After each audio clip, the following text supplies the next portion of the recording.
संपर्क गढ़ी उठे गोटे बह द्वारा केमिति जानते टोपाए सिंदूर को लेकिन आउ जितेबाला दुई मध्य झगड़ा लगी उठे ना से गोटे डिवोर्स पेपर द्वारा समाधान हो जाए नहीं बंधुगण।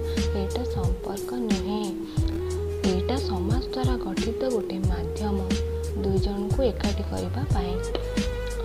संपर्क कौन जानते जितेबले पर्यंत मन मिसी ना दुई मध्य से पर्यंत कौन सिंदूर द्वारा संपर्क जोड़ी हुए ना कि डिवोर्स पेपर द्वारा संपर्क भांगे।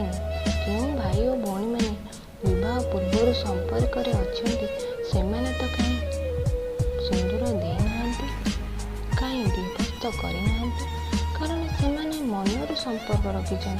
तेणु दयाकोरी जी भी जोटी अच्छा संपर्क निभातु भलरे और खुशी जीवन सारा रुहतु ये मोर अनुरोध एवं भगवान पाखर प्रार्थना। मुझे वीडियो नहीं आसी आपण थे आपण निज मन को पचारतु आपण मानक जदि मो वीडियोटी भल लगे आशा करुँच आपण मैंने लाइक एंड सब्सक्राइब करेंगे।